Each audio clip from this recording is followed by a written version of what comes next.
So my name is Justin Reich. I'm a former high school history teacher.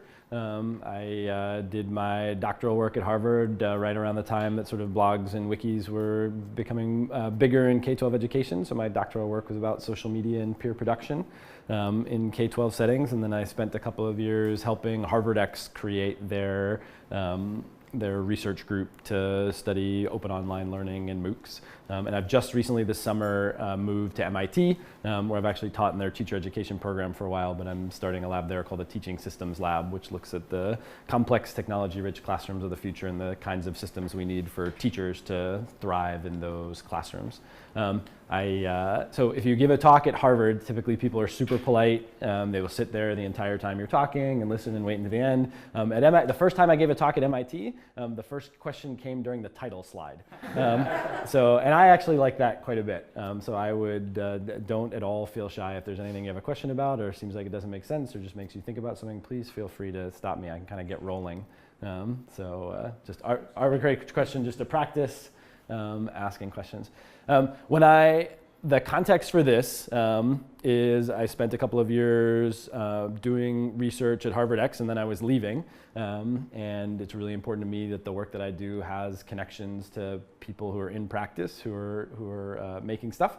And so this is essentially a sort of slightly updated version of the talk that I gave as I was leaving to say, here's the research that we've done over the last 2 years, and there's a number of ways that research has implications for scholarly literature and theory and stuff like that. But what I mostly wanted to talk about is what I think we learned that would be useful for people who are making online courses in various forms.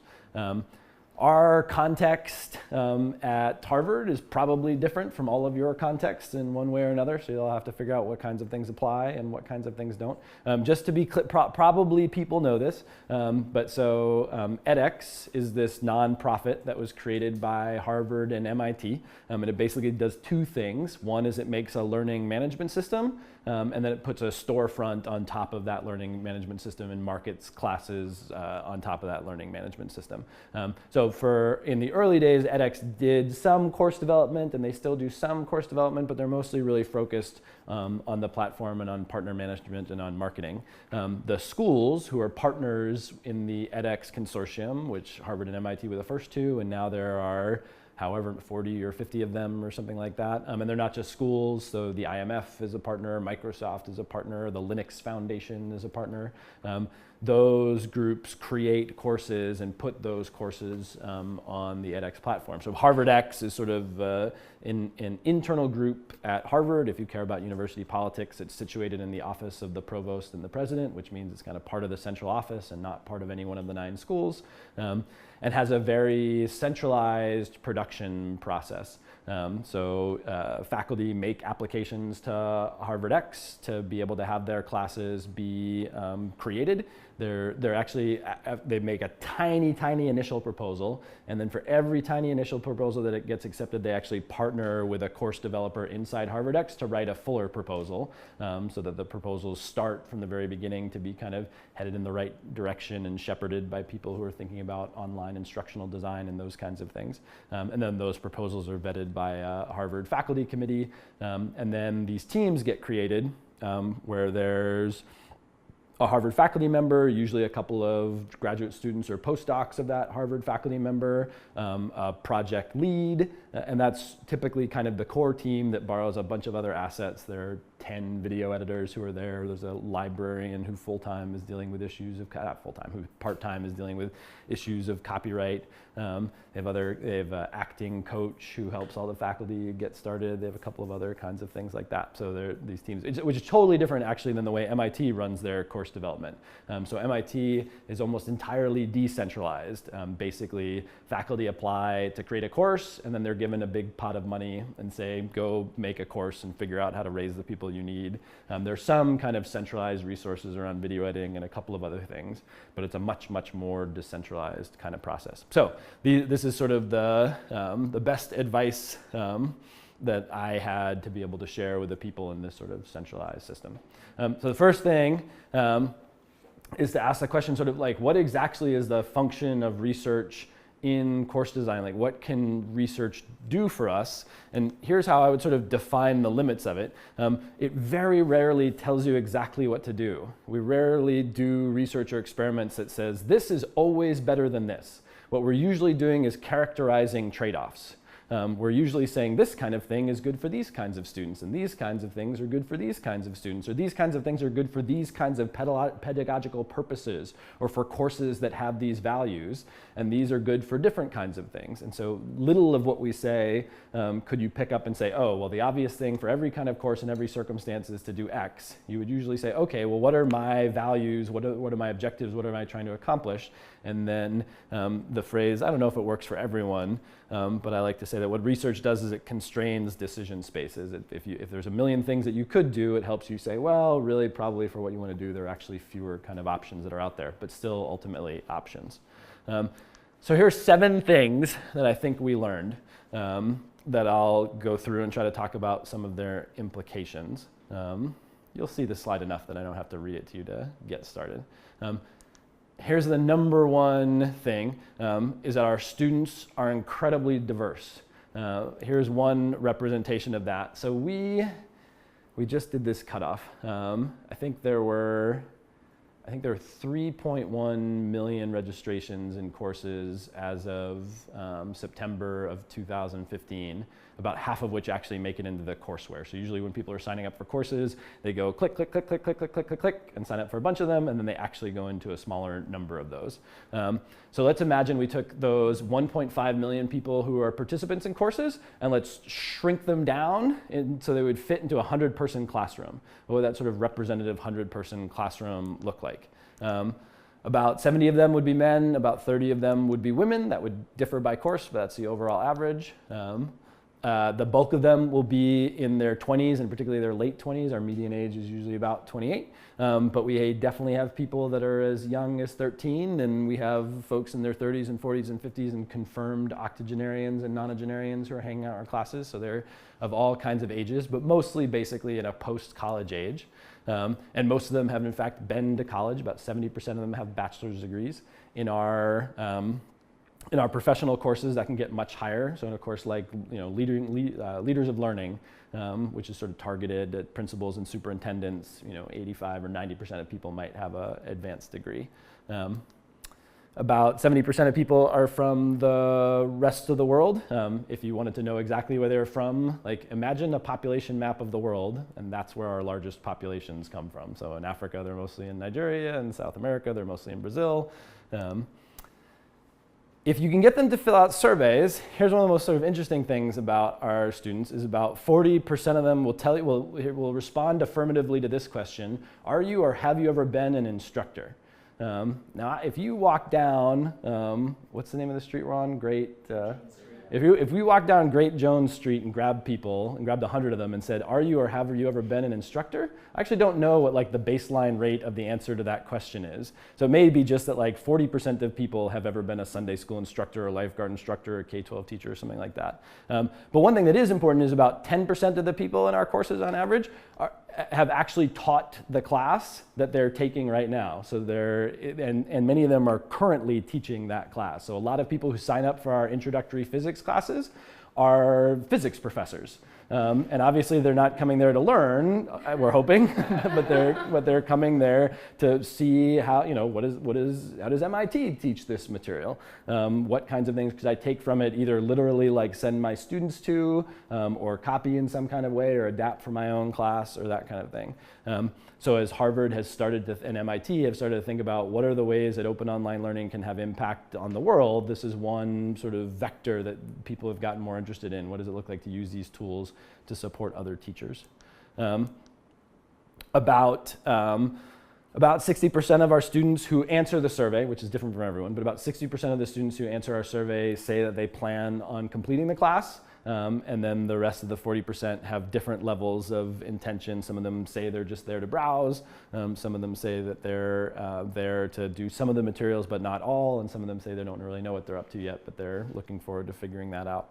So if this data was collected from the first 2 years of Harvard X, so each of these dots represents about 20,000 students. And one point that we make, and then I'll answer Fiona's question, is there's no physical classroom like this anywhere on Earth. So there's no classroom that you would walk into where you'd be like, oh, look, there's 17-year-olds and there are 76-year-olds, and some of them are professors, and some of them have never studied this topic before, and they're from every country around the world. And probably the most important piece is they often have a pretty wide gradient of expertise within the topic area. There are people who know absolutely nothing, and there are people who are literally like teaching this material somewhere else. What does it mean to provide a learning experience to be able to serve all of those different kinds of needs? So this is a pre-survey when they sign up, or who actually responds? These are only they're all different questions. We get about 95% of people who sign up for edX to answer these 3 questions. So these are pretty good for the entire registrant population. This one, I think we did this one off IP address. So this one's probably pretty good, especially for just USA versus international. If you drill down at the country level, there are a couple of countries like China where you'll get that wrong. These 2 questions are from pre-course surveys that get answered by 25% of registrants, 50% of participants, and about 2/3 of people who say ever got one problem right or something like that. So these 2 are sort of increasingly accurate for people who do at least a very little bit of activity in a course, or not accurate, but representative. So when do they answer the top 3 questions? As soon as they're signing up for edX. So when you go to, if you go to edX and click register, there are a very small number of questions that are there. It's give us a username, your gender, your age, your level of education in a drop-down menu, and then unfortunately an open field address field where people just, so for anyone who's a computer programmer thinking about parsing address fields from the entire planet, it's a trying exercise.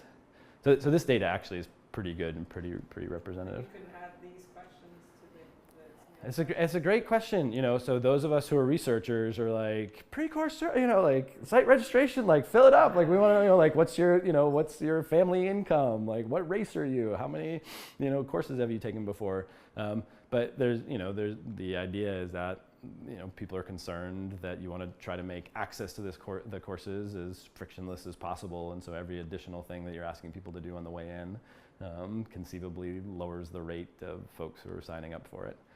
There are also, I think, some, the pre-course survey also, each university sort of controls entirely, and this would have to be negotiated with edX and conceivably with the other edX partners. So this is like literally, like if I wanted to change this for the next course I was running at Harvard and MIT, I could go log in and type it and change it, and this would be like an international consortium, committee to change.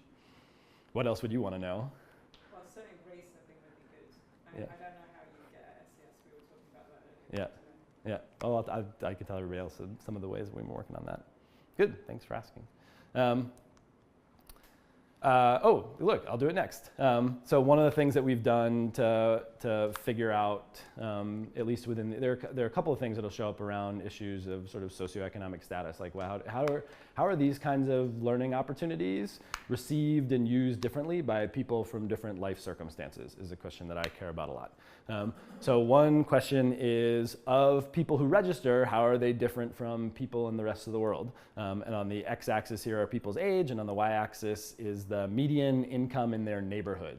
So since people give us their addresses, we can combine their addresses with census data and figure out basically a 1,200 person neighborhood called a census block group that they live in, and the median neighborhood income and the median level of education there, thanks to residential segregation, is actually a pretty good marker of their socioeconomic status. So basically people who are taking Harvard X, MIT X courses are about live in neighborhoods that have half the standard deviation higher income, about $50,000 versus $75,000. So you sort of have to average it out because people are most affluent when they live with their parents or when they are parents, and they're sort of poor in the middle. Some of you may be sort of here right now by the looks of things. So that's one. So one question we have is, to what extent do MOOCs, expand educational opportunity? And to some extent, we have people from lots of different kinds of neighborhoods, but on average, they're more likely to come from neighborhoods that are more affluent than typical Americans. Also, interestingly, So another question is based on whether or not they, so that's whether or not they come into the class. How about whether or not they earn a certificate?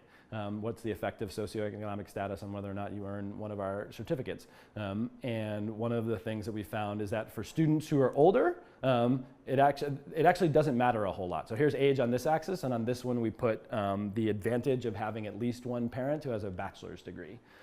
So for folks who are very young, there's actually a substantial difference in the odds of earning a certificate for people who have at least one parent who has a bachelor's degree.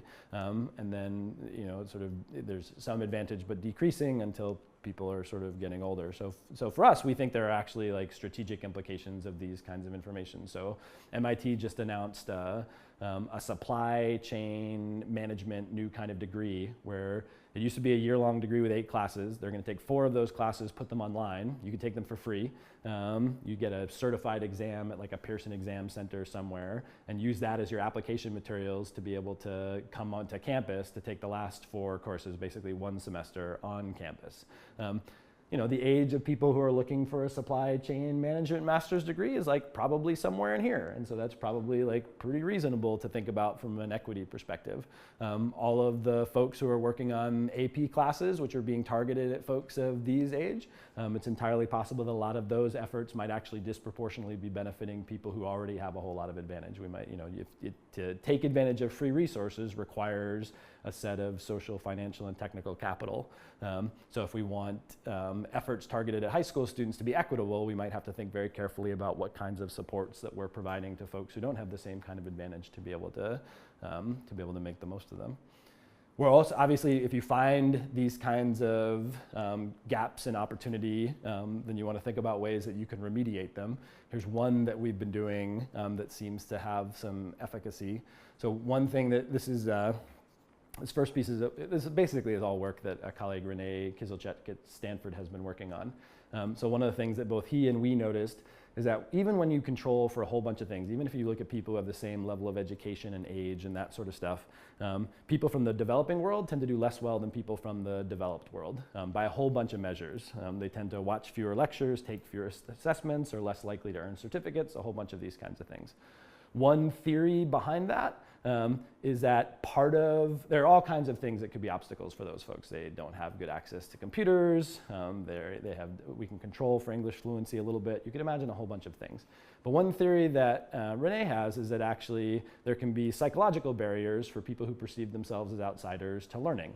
So this is work that's inspired by folks like Claude Steele, who wrote this book called Whistling Vivaldi about this idea called stereotype threat, which is basically for people who don't feel like they're part of the majority, if there are subtle cues in the environment that remind them of stereotypes about them or remind them that they're not part of the majority, that they can perform worse. But the other kind of crazy thing is that social psychologists, behavioral economists, cognitive scientists, a whole bunch of people are experimenting with these very, very small, very lightweight interventions that seem to have a really long-term impact on remediating or addressing these psychological barriers. So this is one of them. So we gave people 3 kinds of interventions in a pre-course survey. Actually, I probably could have picked a simpler version of this slide, but imagine in the beginning of the survey, one of the things that you could be asked to do is like read a bunch of study tips and tell us what you think of them. Another thing we could ask you to do is read a bunch of comments about people who feel like they belong in a community, and then write a letter to another student or to your future self about what it feels like to belong in a community. Another thing that you could do is say, here are a bunch of values. Write about what your values are, and write about how taking this course affirms those values. It's sort of connected to the values that you have. And so so we randomly assigned people to a bunch of those different kinds of conditions. And this one we varied whether or not they wrote the sort of response to themselves or to other people. This is for people in Europe. the percentage of lectures that they watch. This is the percentage of people who took the assessment. And one of the things that you can see, this is probably a pretty good illustration, you know, in the TIPS condition here, there's a pretty substantial gap between people from Africa, Asia, and Latin America and people from Europe, Oceania, and Northern America. But the self-affirmation, the people who are just random, this is kind of crazy, right? We randomly assign people to read a few values and then to write about a paragraph to themselves about those values. And the idea is that these kinds of stereotype threats sort of build on negative feedback loops, that you recognize some kind of trigger you don't recognize, you experience subconsciously some kind of trigger. The trigger makes you feel like you're not part of things. It makes you more attentive to these kinds of triggers, which make you feel more not part of things. And if you can address these things early on, then you can close different kinds of gaps. Here's a replication that we did that's actually a sort of easier slide to look at in another course. Where, again, we compared people from more developed countries and less developed countries, and if you look at them in the control condition, these sort of study tips where things don't really work, you can see that there's a sort of substantial gap in participation, and this one is ultimately in completion rates. This was course progress, and this is in passing the grade.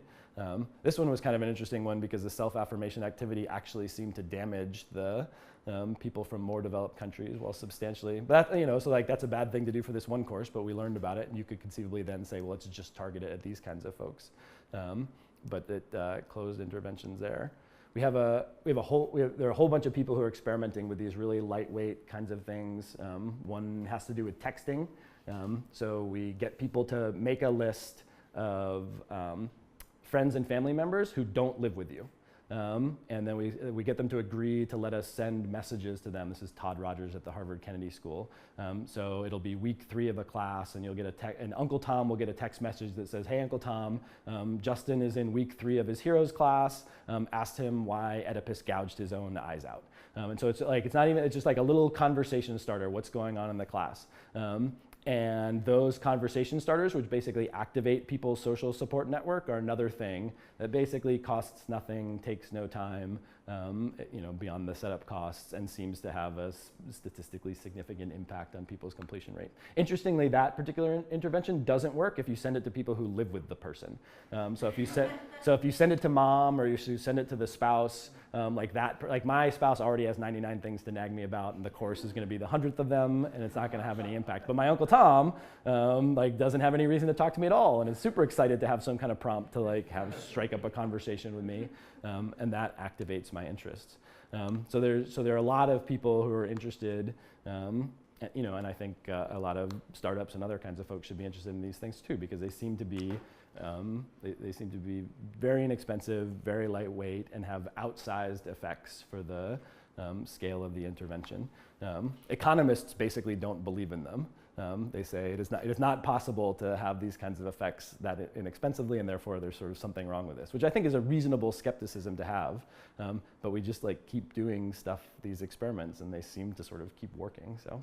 Why do economists have? I mean, if there's data that says that it does work, what's the So I think anyone who's looking at education technology has every right to be skeptical of any kinds of claims of efficacy. I think we have generations of folks saying "Oh my gosh, we can transform learning," sort of and so I think it's mumbo jumbo and kind of weird. It doesn't make sense. So here's one impact that this intervention had that's not sort of reported here. People who got the belonging and affirmation interventions a year afterwards were more likely to have signed up for another course. Again, what we asked people to do in this condition was read a list of values and write a paragraph, which some of them didn't even do, and it doesn't matter whether or not you actually did it. And we have evidence that that doing so, statistically significantly improves your likelihood of taking an action almost a year later.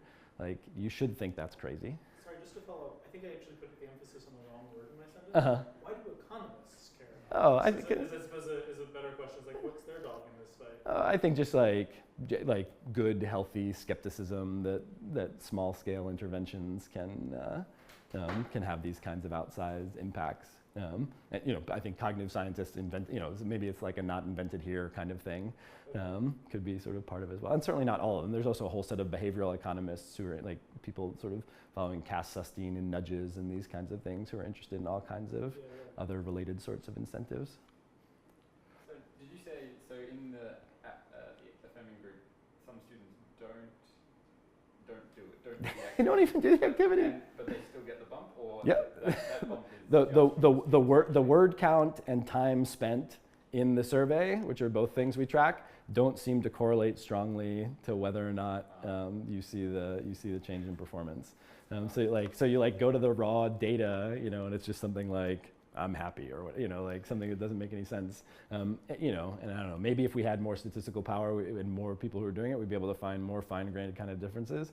But in the aggregate, things that you would definitely be like, I think you actually have to do this for it to work, doesn't seem to work in the same way. Yeah, because they're not interacting with their peer group there either, right? They're interacting with an imaginary peer group. I mean, the way it's set up is like write a letter to. I mean, we have to be like very careful of the way we word it when we say something like, write a letter that would be suitable for us to present to a future peer.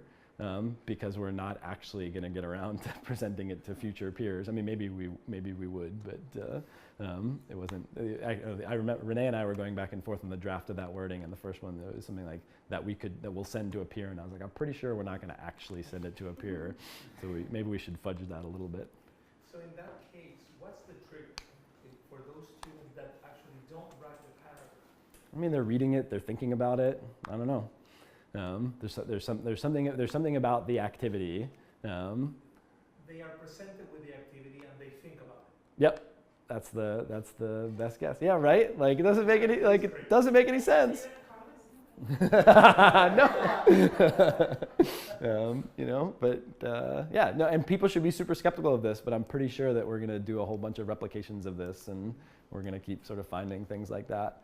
And any of these individual things, we'll probably sort of test the bejesus out of this one a little bit more to make sure that we can either find a way to stop doing it or, stop doing it to other kinds of people. I think one of the things that all of this suggests, though, is that what's particularly cool about MOOCs and online learning is that the stakes of our learning environments are pretty low. We're offering these things for free. We tell people in advance that research is one of the reasons that we're doing it, and they should expect to not necessarily have the exact same course experience as everyone else, which is incredibly hard to do. It's incredibly hard to experiment on students. It's actually trivially easy to experiment on students, but the only way we can do it is to give one experience to a group of students in 1 year and another experience to a group of students in the second year, which is still an experiment and is still arbitrarily affecting their education. We just can't actually tell whether or not things are working in the same kind of way that you can with a randomized control trial.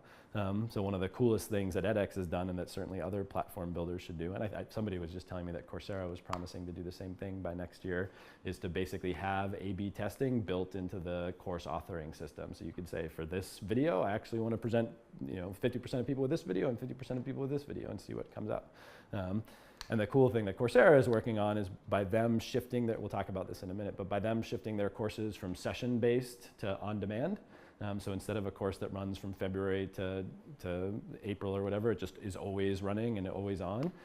It means that you're basically creating sort of new weekly cohorts. One of the problems we have at Harvard X is if we want to replicate the experiment in this particular class, like the exact same group, we'd have to wait a year, which is a long time to sort of get research done. We could replicate in other classes, but for Coursera is going to be more set up to be able to say, like, our intro to Python class, like, we'll do a test this week, and if we get a nudge on that, then we'll revise it another way. And that, they would sort of describe that as kind of what Netflix and Google and all kinds of other Silicon Valley companies have done. In fact, all their engineering leads are all from Netflix, so sort of thinking about that model.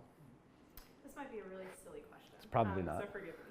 But so I'm taking a course right now with Harvard Kennedy Executive Education. It's a really cool course. Yeah. But I'm just wondering, what is the only difference between? I'm wondering basically, what is the difference? Is one just free and large, and the other one? The difference in terms of organizationally how they're created, or Harvard has an extremely well developed professional development, executive education sort of ecosystem. And HarvardX actually kind of has to negotiate around that ecosystem. So one of the reasons why it's a little harder for HarvardX to figure out exactly where to do paid offerings is like they don't want to do paid offerings in the kinds of things that the Kennedy School Executive Education Group is doing paid offerings from, because then they're taking money from someone else on campus. MIT has much less of that problem because they have a much smaller professional development executive education program, and they're much more centralized.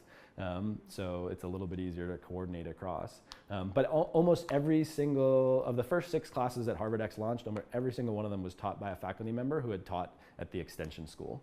And so, and all the extension school people were like, this year of the MOOC stuff, we've been doing this for like 10, 15 years now. Like we've been doing online classes for a long time. I guess it's glad that you noticed, but. Got it. Okay, so our students are super diverse. They trend towards autodidacts, and I think for students who are not as well supported in these environments, I think there are going to be pretty cool ways that we can come up with, and we should. I think in the next 3 years, there's going to be a gazillion studies from social psychologists, behavioral economists on things that we should do around that, and I think we should keep trying what they come up with. Our students really value flexibility. So here's a very early study that an undergraduate did at Harvard.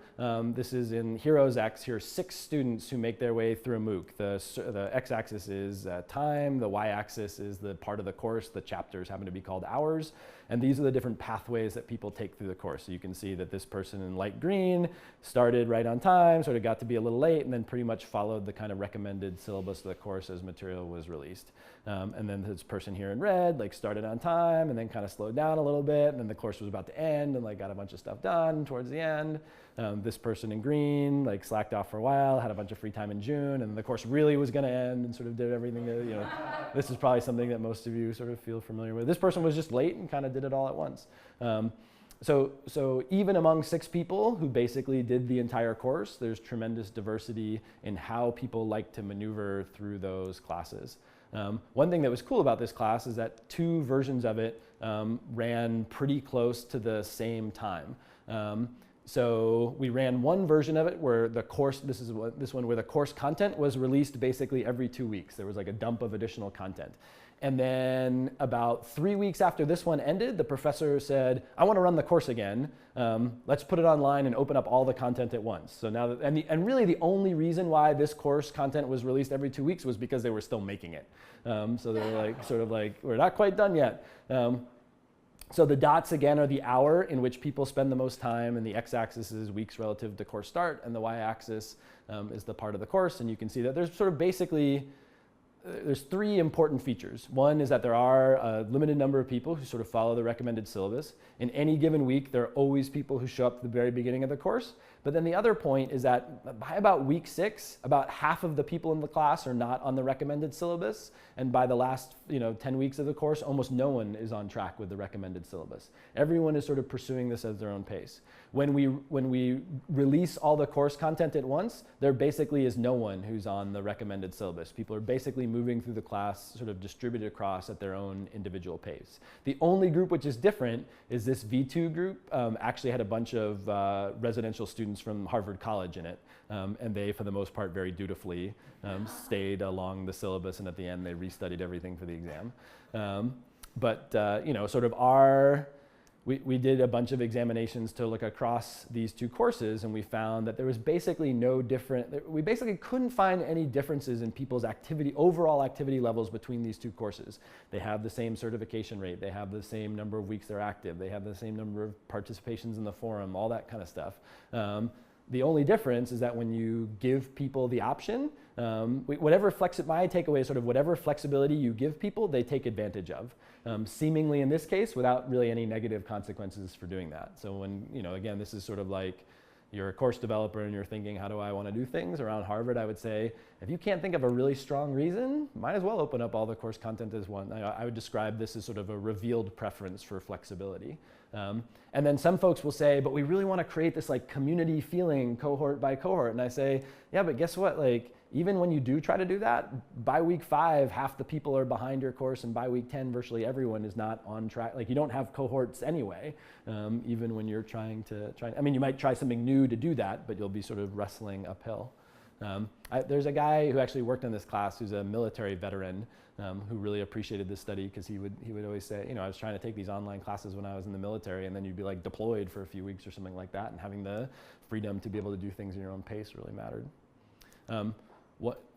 Yeah. So do you have any sense of how this compares to a TV show or series that gets released all at once? Yeah, that's great. Somebody from Netflix would sort of compare how to. Whether you get similar behavior. Yeah. Yep. Somebody's got to go. Yeah. And the ideal sort of comparison. So one like House of Cards, is that one that all gets released at once? So what we actually need is like one season of House of Cards that is released by week by week, and then a second season of House of Cards that's released all at once to be able to do the same kind of. Oh, they did. All right. Originally, it started as a serial. To do it, Yeah. and I'd be curious what they get because they do different shows different ways. Yeah.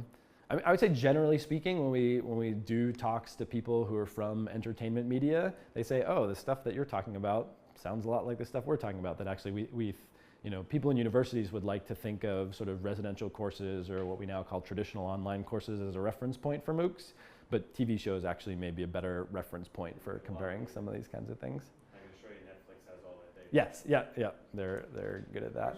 Sorry, Yeah. in the plots, I don't know if it's an artifact of the quality of the image, but there are some points ahead of the curve. Yeah, these are probably like weird quirks where things are open, or maybe some But course not staff. here, right? In this case. Yeah, here all the course content was open, so these folks are probably students Those are who real, are right? yeah. These handful of things are either like things that were open for a little bit, or had some piece of content accidentally opened, or like released for a weird window or something like I that. was trying to interpret the big dots in the upper right as the kids that go to the end lessons first. That's these guys. Yeah. Yeah. So what? Yeah, these folks are the ones who are going to the end I would lessons expect first. that. So I'm trying to understand the Yeah. four big dots. Over here, these are people who are like, the course is ending, like let's go do the end part together with everyone. Just Um, at the end. Yeah. Where they might be getting more email messages that are increasingly urgent, like the course is about to be over if you want to finish now. And you were mentioning that as far as completion, there is none. A significant Overall, difference. none. Yeah. So, yeah, I haven't read, but I've heard about research that says that giving the students the lessons, little by little, is better for completion because they don't skip to the end. Yep. So one general problem we have is we don't have. So here's a funny thing about MOOC research. There are two kinds of there are two kind of sort of participant numbers that are relevant. One is the number of students who are registered in the courses, and those we have millions and millions of. The second is the number of courses that you have, and those up until very recently we actually don't have that many of. So one of the things that was cool about this was it was a kind of natural experiment. It's not perfect, a sort of quasi-experiment, but like all the course content was identical. And it was run sort of right after the other, so you could sort of compare two conditions. One problem with comparing courses in other contexts is that they may be different in terms of how they release content or how they use due dates, but they're also probably different in 100 other dimensions as well. And so to be able to control for all those additional ones, you need like 200, 300, 1,000 courses, which at some point we will have. But for now, it's really hard to make claims about the impact of the structural features of courses because we don't have enough of them to counteract the fact that they're super, super different. Is there, I don't see any way to create from this graph, is there any correlation between that structure, sort of like the Netflix style versus the traditional style, and the extent to which people actually watch through the video? Maybe a simpler way of asking that is like, when you release it all at once, do people skim more? Or do they People watch? skim more. My recollection is that minutes of video watching, I think we have, in this one natural experiment, they were not different. Like, I think that was one of the activity kinds of patterns that we looked at, and we couldn't find a different one. Obviously, they watched them in different orders, but I think if you were to watch, one figure that we have that we use a bunch looks like this, which is not that class, which is this is like a super typical video watching behavior kind of thing. And I think if we did the one for Heroes X V1 and Heroes X V2, you have the same kind of this is the videos in order in the course, and this is the number of people starting and finishing them. Follow up, sort of like tagging on with this question. Do you know if they watched the video twice? I'm curious as to whether or not if I watched the first video of the class like 7 weeks ago, and now I'm wrapping out at the end. Well, What if you went was back to the it again. first lecture about? Whereas if I binge watch it all in like 8 hours before the test, right, I'm not gonna have to rewatch it. I'm almost positive we didn't look at that. So that would be another thing to take a peek at. Piggybacking off of those, and I bet this is something you'll have at a later date, but do you have data on information retention and likelihood of application at a later date? Yeah, we'll just go. We're going to go wherever you all want to go.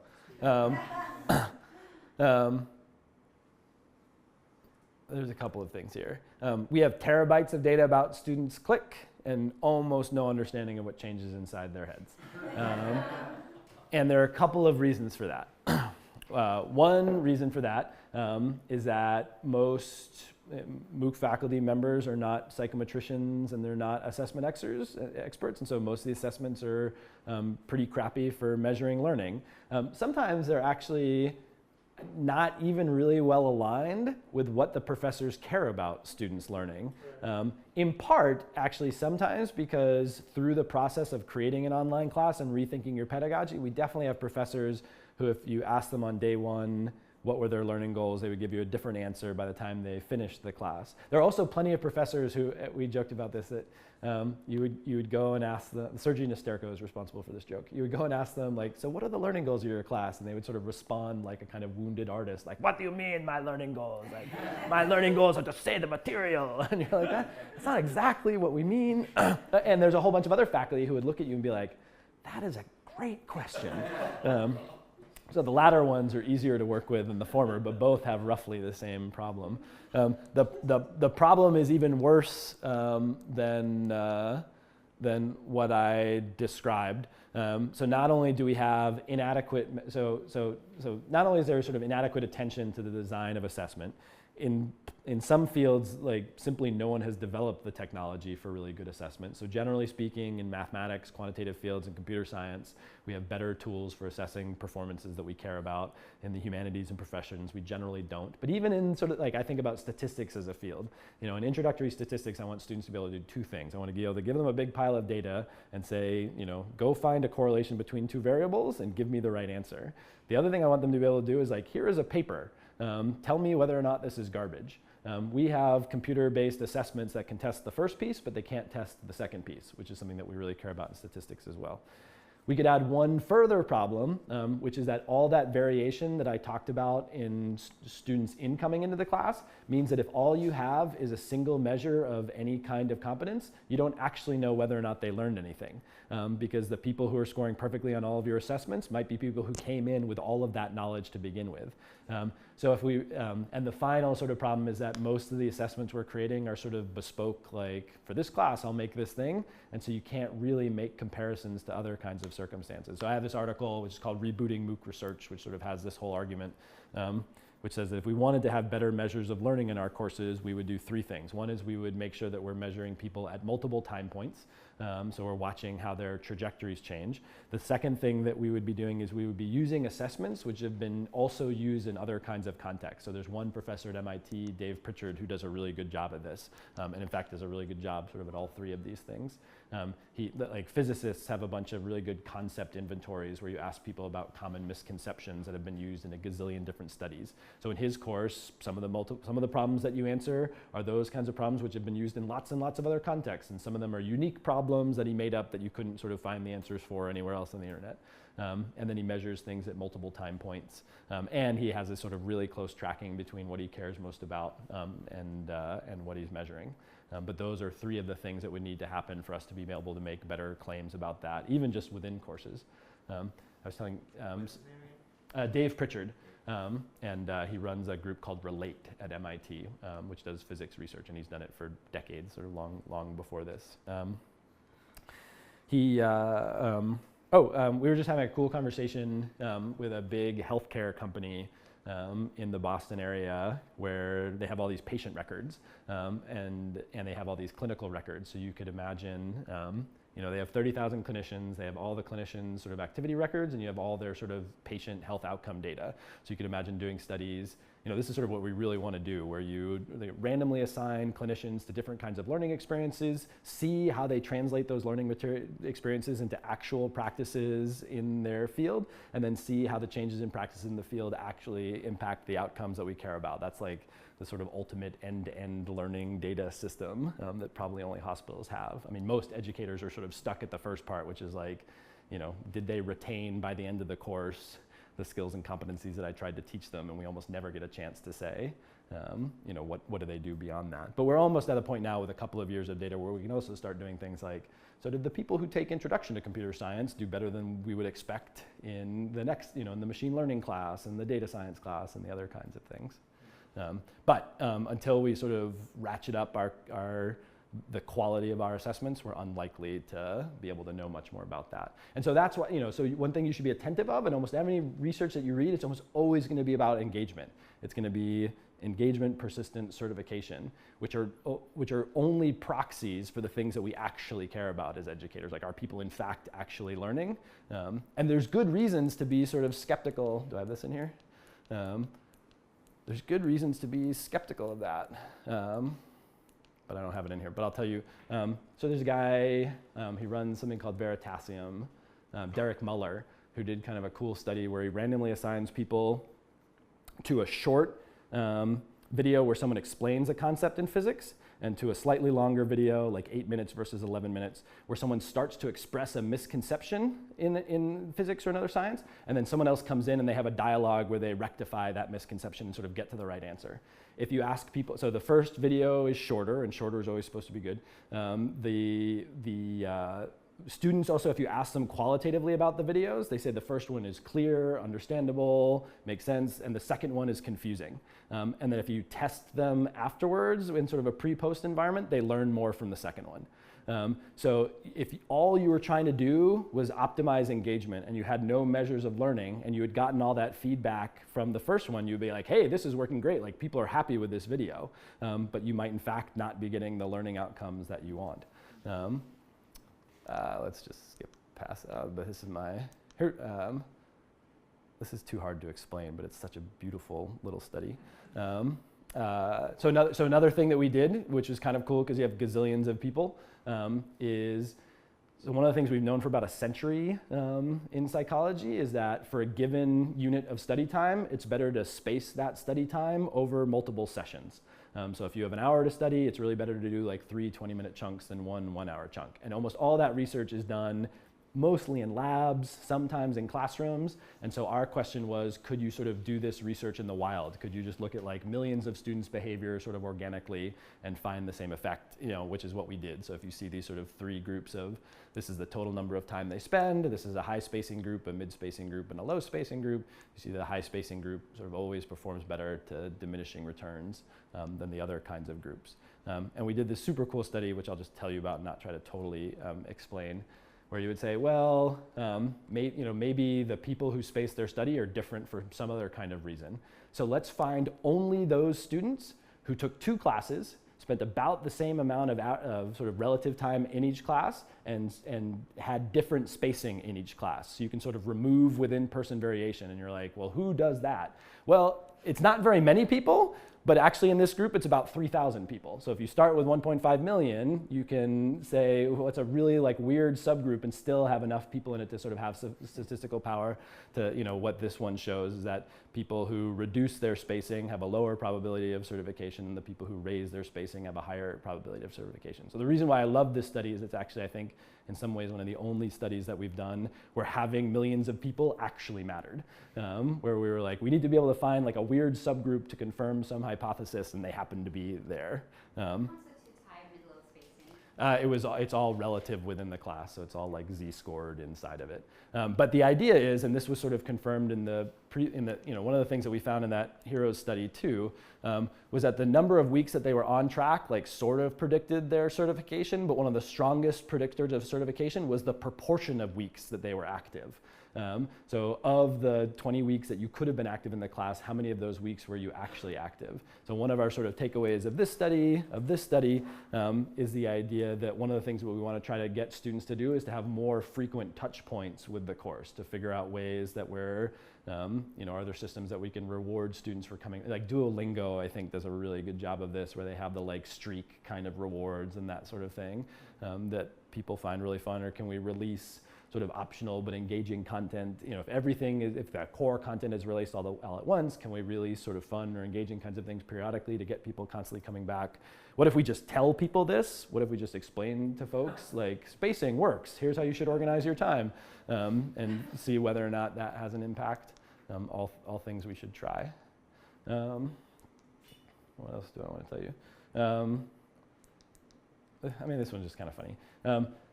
So here's something just to be aware of when you read studies. The best predictor of persistence and completion is intention. And every activity predicts every other activity. And the vast majority, especially for the first 2 years in MOOC research, we basically proved that over and over again. Here's one study that we did that was a great sort of first study to do, where you basically took like every activity you could possibly do and correlate it with every other activity you could possibly do, and you find that they're all positively correlated to each other. Like that anyone who posts in a discussion forum is also more likely to answer a question right, is also more likely to earn a certificate, and so forth. And then we kept doing studies that sort of proved this over and over because the data was easy to find. But it's actually not, like, it probably doesn't, so here's Reich's law, like students who do stuff do more stuff, and students who do stuff do better than students who don't do stuff, which is probably not a revelation that's particularly important to you. So like just make the students do more stuff. What? Oh, that's right, but that person's angry.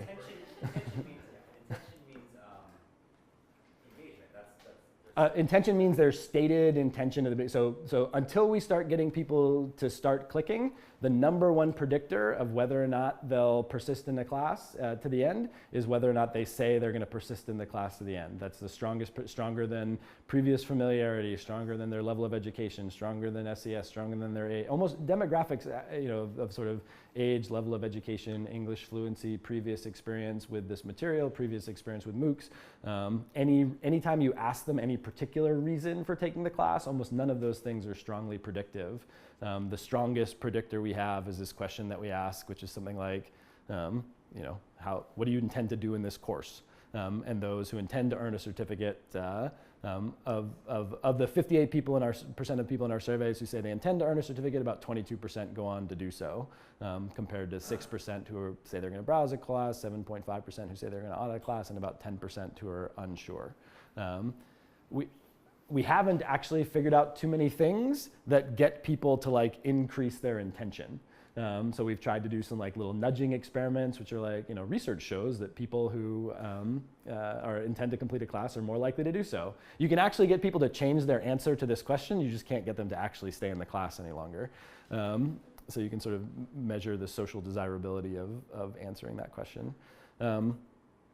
So we have a couple of experiments to try to figure out, I think a couple of things to figure out. So what is it that we can do to help people sort of persist further in classes? Some of those stereotype threat things that I talked about.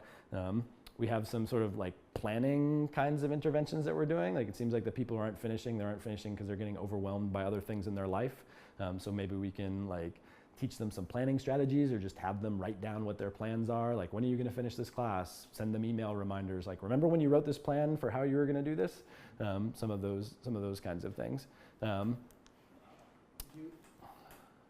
you find that intentions, like the percentage of people who intended to finish or didn't, were generally consistent across classes? Or weirdly. Were there any things that affected? I mean, you could definitely find it individually, but so this study was done on maybe 9 classes, and then for the 2-year report we had 68 classes, and this is sort of a super nerve-wracking moment where you're like, well, I just published a study and now my colleagues are with me helping are going to like redo it, and if it looks totally different then I'm going to look like an idiot. But then it's basically the exact same number between the 9 courses and all of them, and we've had a whole bunch of stuff like that where I can remember when some of these first courses came out, and we were laughing at the first papers that came out, being like, yeah, you know, these people are going to present some findings, and we're going to present some findings, but it'd be totally different when we have 60 or 70 courses. And eerily, it's not. You know, some of these patterns are extremely consistent across classes. Some things change, and there's certainly courses that stand out for one reason or another. But for a lot of this thing, you know, like if the next Harvard X class at launch is extremely likely to have 25% of people, 25% of registrants take the pre-course survey, 50% of participants, and 2/3 of people who take at least one problem action. I'm very surprised when it doesn't work out that way. Okay, that's sort of what I was just talking about. People leave the course because they get busy. We talk about other things. This is this planning intervention that we're sort of working on now, where we ask people to write down when and where they plan to do things, what specific steps they'll take. And then we have, you know, we'll give a random half of people will get this planning exercise to begin with. A further random half will get reminded of their plans or one way or another. There are a bunch of other people, like Angela Duckworth, who's done a bunch of work on grit, who have other kinds of interventions like this that we'll get around to trying. There's a great study that was recently done. Students learn more from doing than from watching. So here, maybe I'll start with this piece of it. Learning is not a spectator sport. Doing is better than watching for learning from a MOOC, where they compare students who watch and read and watch, sort of the people who do the things with people who don't do the things, and like sure enough, people who do stuff are more likely to pass classes and do well on the exam than people who don't do stuff. Their conclusion was something like, you know, people who did activities were 6 times more likely to finish the class than people who were just watching stuff, which maybe is self-evident. But one of the things that we're also finding about people's video watching behavior is that video watching declines, in many courses, video watching declines substantially over the course of the course. So this one is typical for a bunch of them, where in the first lecture we're getting, you know, 8,000 people who are finishing it, and the last one we're getting like 1,500 people who are finishing it. Interestingly, this is the number of people who earn a certificate in a class. So you say, you're like, wait a minute, that doesn't make sense at all. It's some fraction of this space is sort of filled up by people who are downloading videos and things like that, but a lot of it is people who are reading transcripts or finding other sources online. One of the things that we're finding from interviewing people is that we think of courses as sort of, or many faculty think of their courses as the sole source of information, but that's not how students treat them. They treat them as like one node in a larger network. All of them are doing Google searches. Lots of them are buying additional reference books. Lots of them are pointing people, you know, or sort of looking on Wikipedia and Stack Overflow and other kinds, you know, the astronomy, like Facebook astronomy group. There's some well-known one. The point being that actually, like, if that's the case, then we should probably have our faculty treating their courses not as the all of the information, but a powerful node and extending people into a network.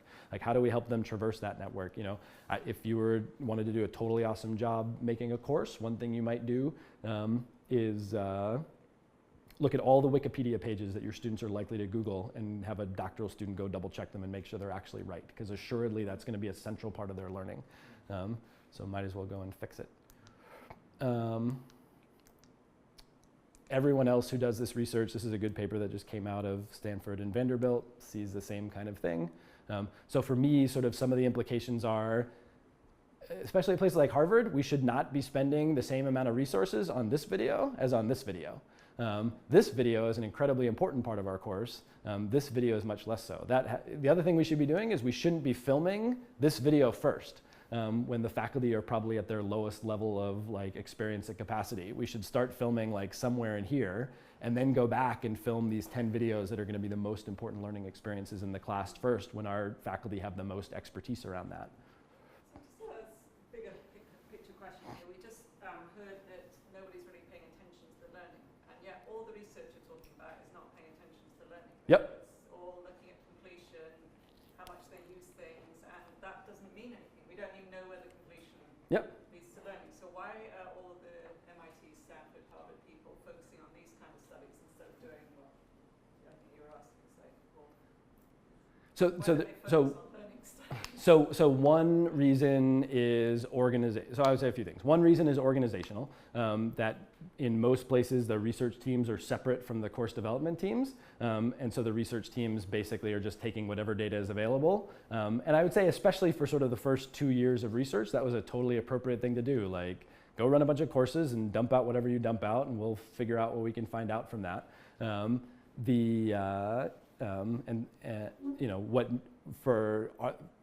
hopefully people should find that this research gets boring really quickly. Like if we keep publishing these things over the next 2 years, then people should be saying, you already found that 2 years ago, there's sort of nothing new to be added here. In some fields, we almost won't be able to do that. I don't think in some of the humanities and some of the professions, the technology exists at scale to measure the kinds of things that we most care about. And so in some of those places, we may in fact not really be able to do good learning-based research. I think in in fields where quantitative and sort of structured input is more common, computer science especially, I think in computer science we have some of the very best tools for measuring performances that we care about. We should be able to basically sort of implement, we basically have to implement this sort of set of recommendations to think about how do you create better measures of learning throughout the courses? How do you create more interdisciplinary course creation teams? At the very beginning, a course team has to have an assessment person and a research person. To answer really interesting questions, the courses are going to have to be built from the very beginning to answer those questions. That is organizationally much more difficult to do. So one of the reasons why the social psychology and behavioral science experiments work so well is a psychologist can sit in her office and come up with this kind of black box experiment and go to an anthropologist and biologist and economist and say, hey, can you drop this black box in your course? And I go, sure, I guess so. I don't know what it is, but yeah, I'll do that thing at the beginning of my course. And they don't have to collaborate at all. There doesn't have to be any sort of shared understanding.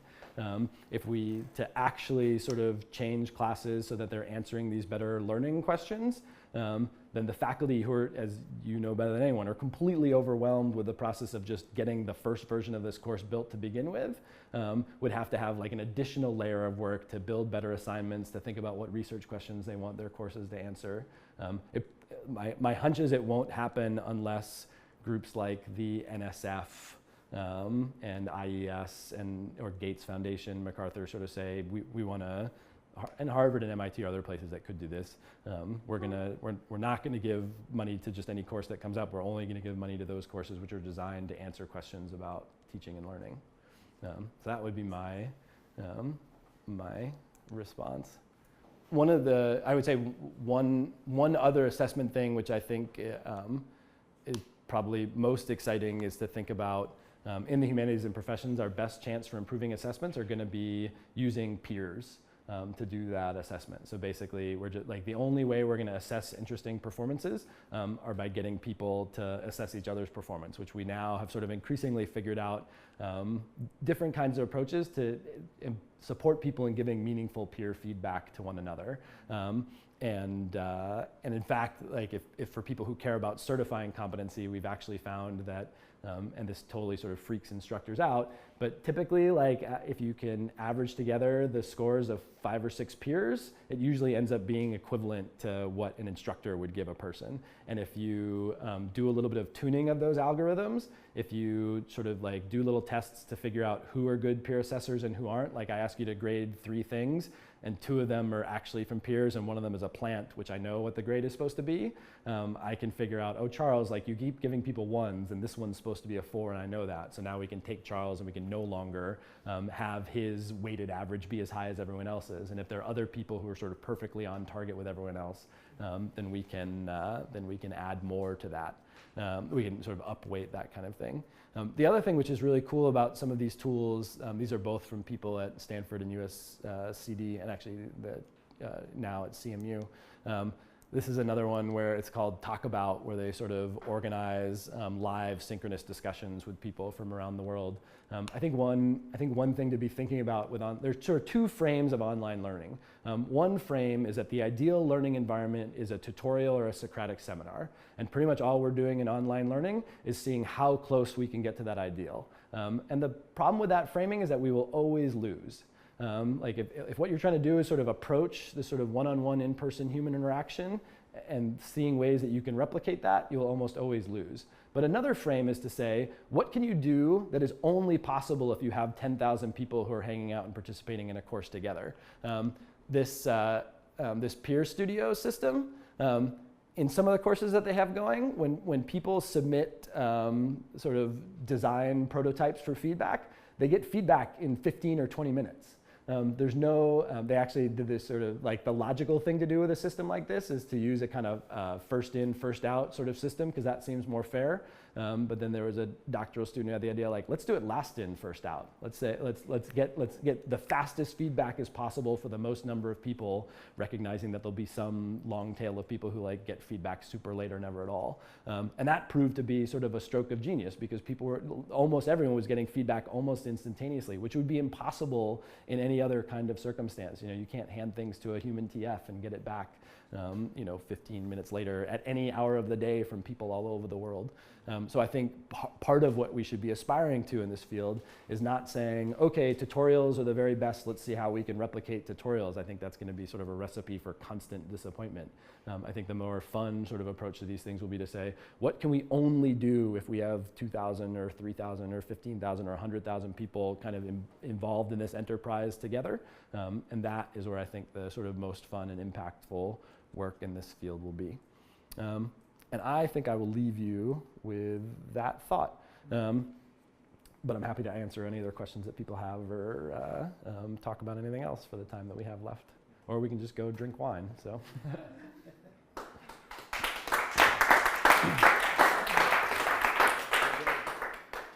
there any way to get copies of even just a couple of the slides? Yeah, sure, I can post the slide somewhere. Yeah. If you send them Yep. to us, we'll send them out to all of them. Mm-hmm. Yeah, actually, you already have them, because this is your computer. Any other questions, or? One or two questions, we can do them. Otherwise, we can go informal. I was wondering, in terms of people that, is there any research on like where people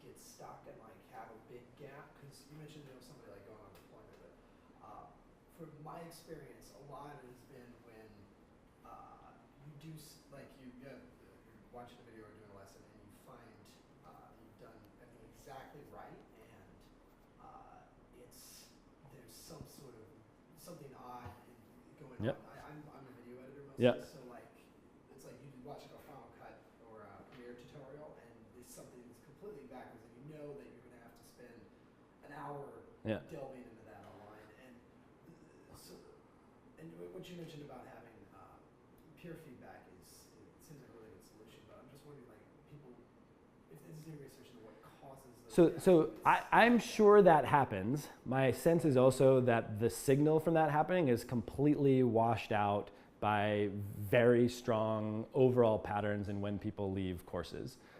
So about 50% of people leave courses in about the first week, about 20% of people leave courses in about the next week, and then you have a baseline decline rate of about 10%.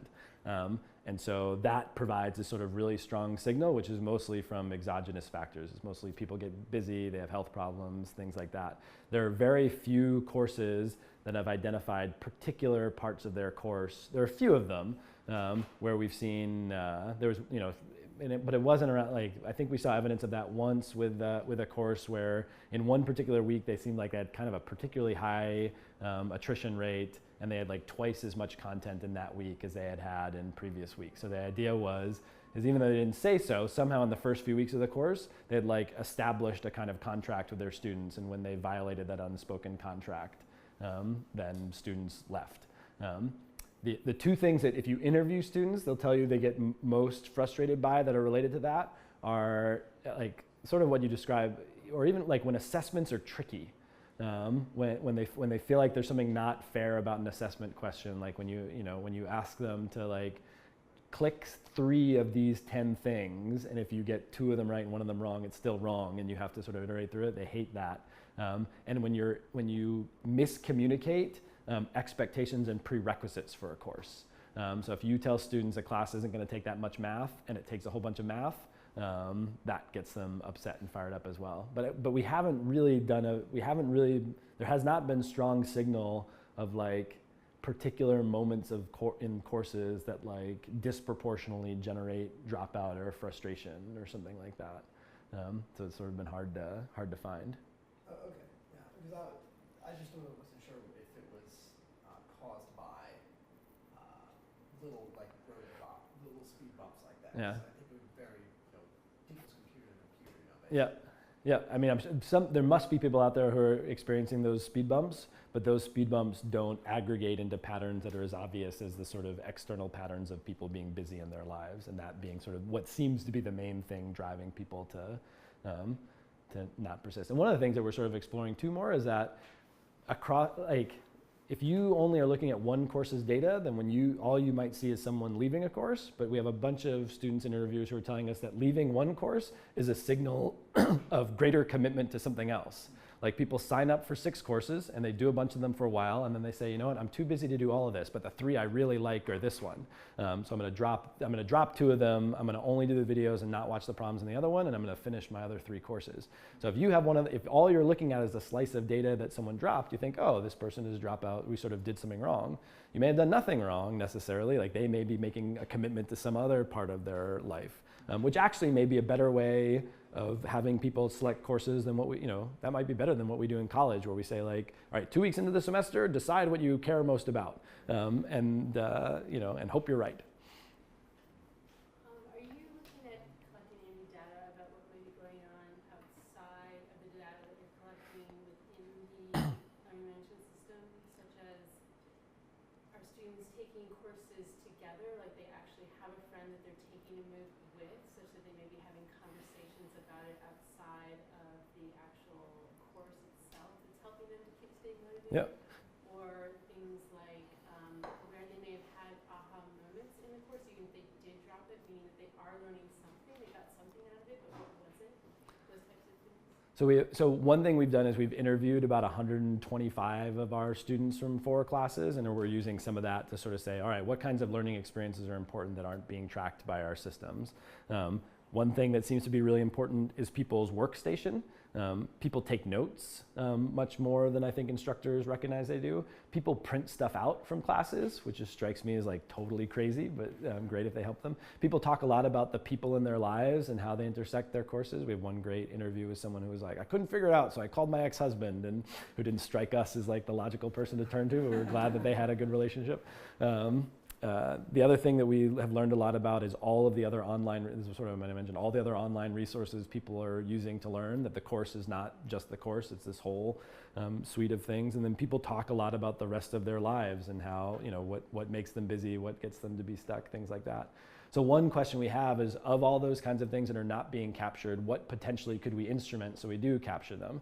So one thing that these platforms could include is some kind of note-taking tool or app. So if we know that people are taking notes outside of the system, can we encourage them to take notes inside the system so that we can sort of instrument that? Are there other things that we, like that if we thought that aha question was important, could we add survey questions that are open-ended once a week that ask people to talk about their aha moments or things like that? And some of what we'll have to probably do is continue to rely on qualitative research to be able to, we think of it as like capturing the spaces between events in a tracking log. Like a lot of the research we do is sort of, here's one JSON entry, here's another JSON entry, here's another JSON entry. And we assume that those represent 2 actions that are sequential, but they're not. There's all kinds of things that could be the space between someone clicking a video and then someone answering a problem or something like that. So that's sort of how we think about some of those other kinds of spaces. And there's a handful of other studies. I have some colleagues who are trying to do a study where they get people to turn on their webcams and take pictures of them while they're taking it, or use computers that they can see all of the sort of learning activity around to try to collect some of that stuff. And we clearly don't want, Coursera and edX to be turning on people's webcams and tracking their browser behavior, but if there's a small group of students that we're providing a bunch of additional services to in exchange for collecting some extra data about them, some of that might be helpful as well. How does this data compare with HBX and HMX courses that people actually Yep. So Yep. Anytime anyone pays money, they're substantially more likely to stick around. So even in when people, shocking. Intention is the #1 predictor of people's completion. But even Harvard's, $25, $125 verified certificates, the completion rates on those is like 69%, 70%, things like that. So a small amount of money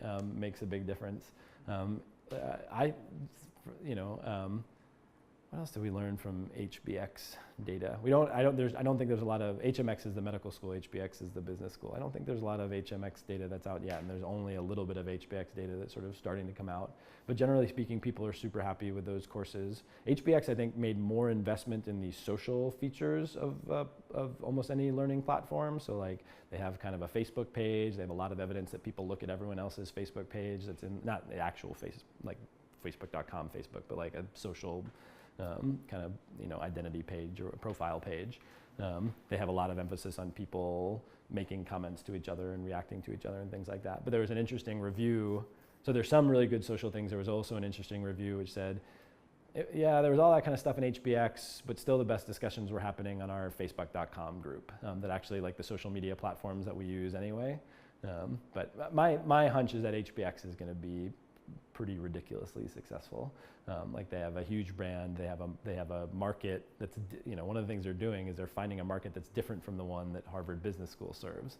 So they're not targeting courses at, you know, people who might take an MBA. They're targeting courses at people who are like at liberal arts majors who want to go into business but didn't take business classes. So they'll give you accounting, management, and data analysis or something, some trio of courses that are there.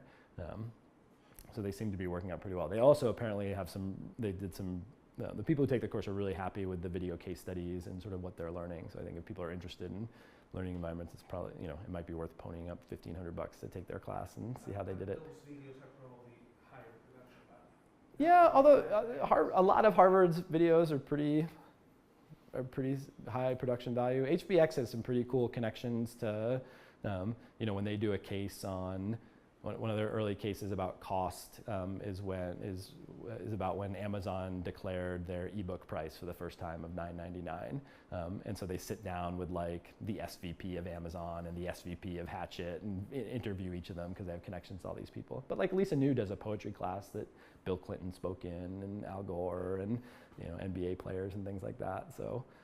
Even at the Harvard X side, there's a lot of pretty high quality. I mean, I've actually argued with them to some extent to really rethink about how much high quality video production they need, especially in the second half of classes, when it seems like there's a lot of evidence that there are a lot of people who are like most of those, unless you really need images for something, we have a class called Visualizing Japan, like that should probably have a lot of videos in it.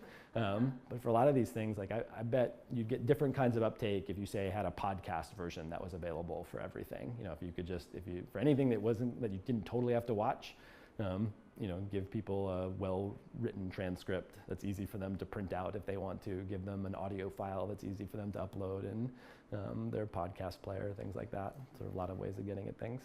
HBX revised their production values down. Did they? Their original setup was ridiculous. Yeah. Like 5 cameras, full production crew. But yeah, it costs like 25, 30 grand per class just to film it. Yeah. And then they rolled it back. Yeah. They still have a lot. I mean, Brand to protect. Yeah. you also basically have a bottomless pile of money, as far as I can tell. So. What was I gonna say?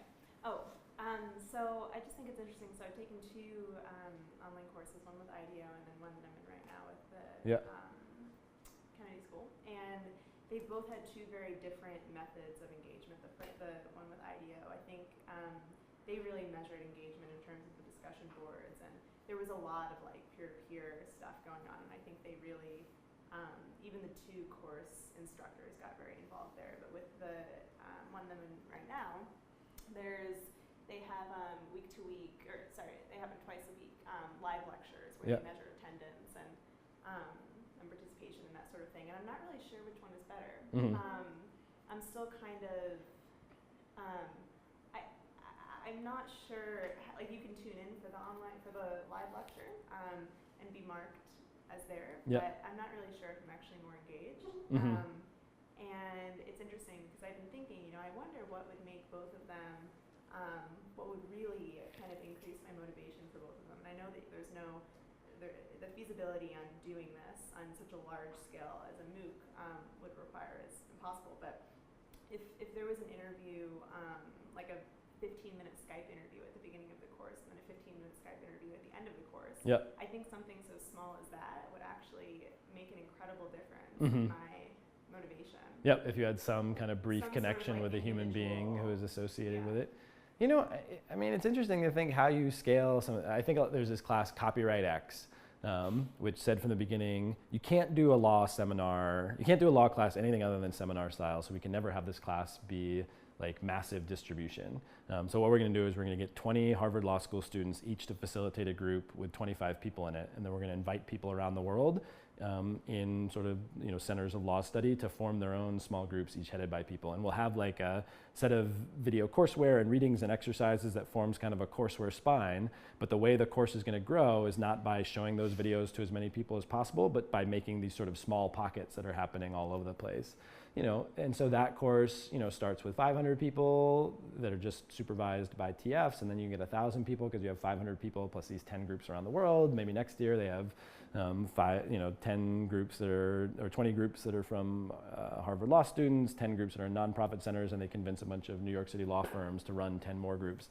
And actually, if you count up sort of all those groups, you can eventually get to like 2,000, 3,000 people, which is basically the number of people being certified by MOOCs that sort of start with 15,000 people, but lose a whole bunch of them along the way. So I sort of like that model of kind of scaling by creating communities. You could imagine that one day the people who do really well in those classes are invited to come back and be teaching fellows for those classes in some kind of way.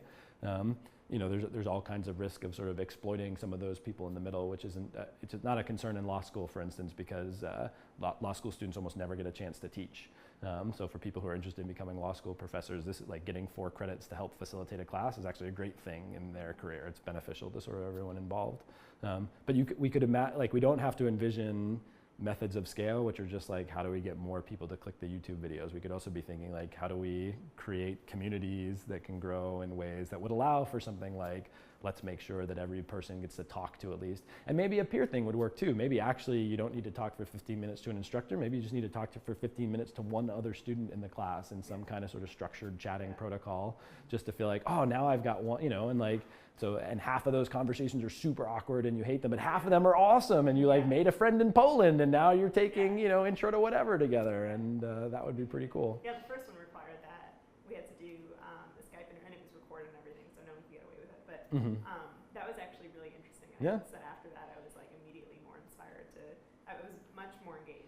Yeah, because you have because we're social and we have relationships with people. Even actually, I think in HBX, like even just having those profiles where you can sort of see something meaningful about the people. One of the things that drives me crazy about edX is that they don't really tell you that your username is going to be the main way you're represented publicly. So your username, like mine is kittyunicorn24, and like obviously that's just what I put in, not realizing that now every time I post in the discussion forums, I'm kittyuniform24, and maybe that's not what I want to be representing myself as in Copyright X or something like that.